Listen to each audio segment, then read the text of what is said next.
तो मेरा नाम रामानुज मिश्रा है और मैं बाय डिग्री इंजीनियर हूँ। मैंने बीटेक की पंतनगर यूनिवर्सिटी से और उसके बाद मैंने एमटेक आईआईटी खड़गपुर से किया क्रायोजेनिक्स इंजीनियरिंग में। 12th के बोर्ड के एग्ज़ाम होने वाले हैं, सभी जितने भी बोर्ड हैं उनके।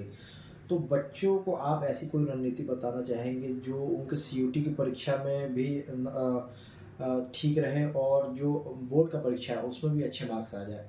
तो देखिए, सीयूईटी में जैसा हमने बात भी की कि डोमेन सब्जेक्ट वही सब्जेक्ट होते हैं जो 12th के सब्जेक्ट्स जो आप पढ़ रहे होते हैं। हाँ, सीयूईटी में एक और बदलाव किया गया जो पहले बहुत सारे यूनिवर्सिटी इस बात को नहीं मानते थे। वो बोलते थे कि अगर आपने 12th में जो सब्जेक्ट पढ़े हैं उसी के आप सीयूईटी पेपर दे सकते हैं। बट इस बार सीयूईटी ने इस बात के लिए फ्री रखा कि अगर आपने वो सब्जेक्ट 12th में नहीं पढ़ा और आप उस पर जाना चाहते हैं तो आप वो टेस्ट लिख सकते हैं। ये बताता है कि आप इंटरडिसिप्लिनरी चेंजेस को लेके, अगर आपको लगता है कि आप साइंस पढ़ रहे हैं लेकिन आप ह्यूमैनिटीज पढ़ना चाहते हैं तो कल को आप हिस्ट्री का पेपर सीयूईटी में लिख के आप बीए हिस्ट्री और ऐसे एडमिशंस के लिए आप जा सकते हैं। तो एक वेलकम चेंज है। लेकिन जो बच्चे 12th में हैं उनके लिए एक बहुत अच्छी सलाह क्या हो सकती है, क्योंकि जो वो सब्जेक्ट पढ़ रहे हैं और वो 12th के लिए तैयारी कर ही रहे होंगे, तो मेरा मानना है जब आप वो सब्जेक्ट पढ़ रहे हैं तो सीयूईटी के बहुत सारे मानक पेपर आपको मिल जाएंगे इंटरनेट पे। बहुत सारे ऐसे पोर्टल्स होते हैं जहां पे आपको वो सब क्वेश्चन मिल जाते हैं। तो जब आप पढ़ रहे हैं तो आप उसके प्रैक्टिस कर सकते हैं, क्योंकि 12th होने के बाद आपके पास केवल 1 महीना ही बचता है इस पेपर को देने के लिए। तो मेरा मानना है कि बच्चों को दोनों पर, क्योंकि पढ़ाई एक है, बेसिस एक है, अलग चैप्टर्स नहीं पढ़ने, अलग तैयारी नहीं करने, केवल आपको मल्टीपल चॉइस क्वेश्चन पे ऊपर थोड़ी सी प्रैक्टिस बढ़ानी होती है।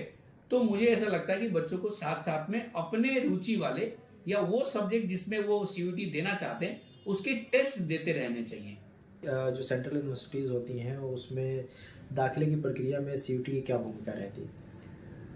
तो जब सीयूईटी एग्जाम इंट्रोड्यूस किया गया था तो इसका जो पहला नाम था वो सेंट्रल यूनिवर्सिटी एंट्रेंस टेस्ट की तरह रखा गया। बट बाद में जब इसका एम्बिट बढ़ता गया तो केवल सेंट्रल यूनिवर्सिटी ही नहीं, अब ऑलमोस्ट सारी प्राइवेट और स्टेट यूनिवर्सिटी भी इसमें पार्टिसिपेट कर रही हैं। अब इसका आना और उसके पीछे जो कारण जो हम लोगों को समझ में आता है कि दिल्ली यूनिवर्सिटी में जब एडमिशन मार्क्स बेस पे होते थे तो हर एक स्टेट का मार्किंग सिस्टम अलग होता है। तो किसी स्टेट में बच्चों के 12th में मार्क्स 95-98% आते रहे और किसी स्टेट में बच्चों को 85 और 90 लाने में दिक्कत होती थी। तो इसका कोई एक सहज मॉडल नहीं था जिससे हम कंपेयर कर सकें। तो ये एक बहुत बड़ा वेलकम स्टेप था बच्चों के लिए, ताकि वो अपने काबिलियत के ऊपर इंट्रेंस टेस्ट के थ्रू इन यूनिवर्सिटीज में एडमिशन ले सकें। और दिल्ली यूनिवर्सिटी ऑब्वियसली उसमें सबसे सर्वश्रेष्ठ यूनिवर्सिटीज में लिया जाता है। तो शायद इससे बच्चों को काफी मदद मिली और वो अपने एग्जामिनेशन के थ्रू, अपने सब्जेक्ट नॉलेज के थ्रू, एग्जाम के थ्रू एडमिशन ले पाते हैं। अच्छा, ये अगला सवाल है कि सीयूटी का जो पेपर का पैटर्न होता है और उसके जो प्रश्नों के स्वरूप होते हैं वो किस तरह होता है, उस क्या होता है वो थोड़ा बताइए। जी, तो सीयूईटी को जब बनाया गया तो उसके पीछे एक बात रखी गई कि जो बच्चे 12th पढ़ रहे हैं उनके सब्जेक्ट का काफी वेटेज उसके अंदर दिया जाए।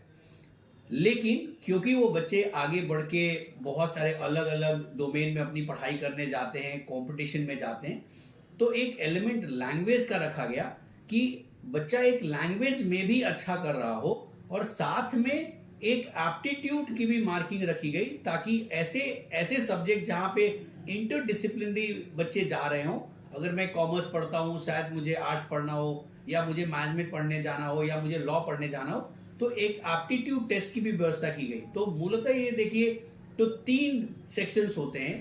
पहला सेक्शन जो होता है उसको बोलते हैं लैंग्वेज, जिसमें हिंदी, इंग्लिश और इसके अलावा बहुत सारे रीजनल लैंग्वेजेस भी जोड़े गए।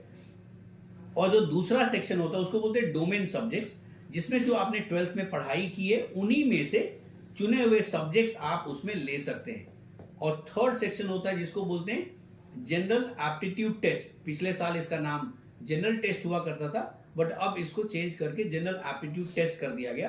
तो हर यूनिवर्सिटी अपना एक मानक तय करती है जिसमें लैंग्वेज और डोमेन सब्जेक्ट्स कंपलसरी हो जाते हैं, और बहुत सारे यूनिवर्सिटी ने अलग से उन्होंने जनरल एप्टीट्यूड टेस्ट को भी जगह दी ताकि वो अपने बच्चों का एडमिशन कर सके।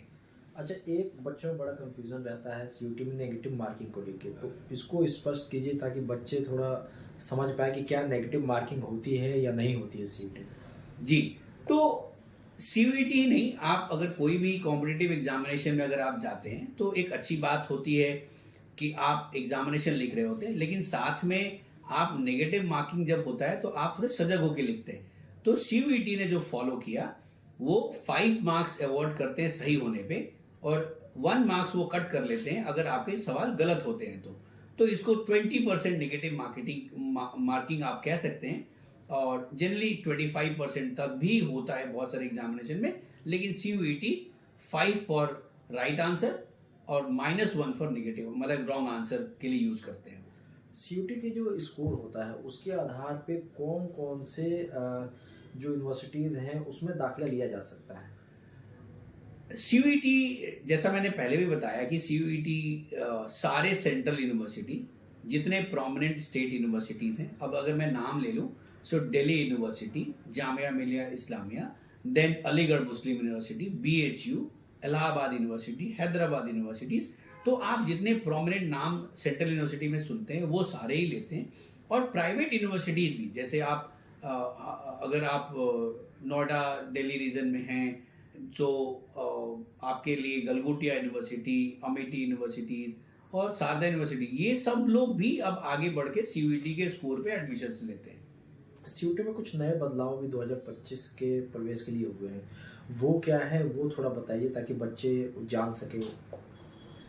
तो सीयूईटी अगर देखा जाए तो बहुत सारे चेंजेस को पिछले 2 साल में इनकॉर्पोरेट कर रहा है, और चैलेंजिंग भी है कि अगर कोई एग्जामिनेशन शुरू हो और उसमें 18 लाख लोग पार्टिसिपेट कर रहे हो तो उसको कंडक्ट करना इतना आसान नहीं होता।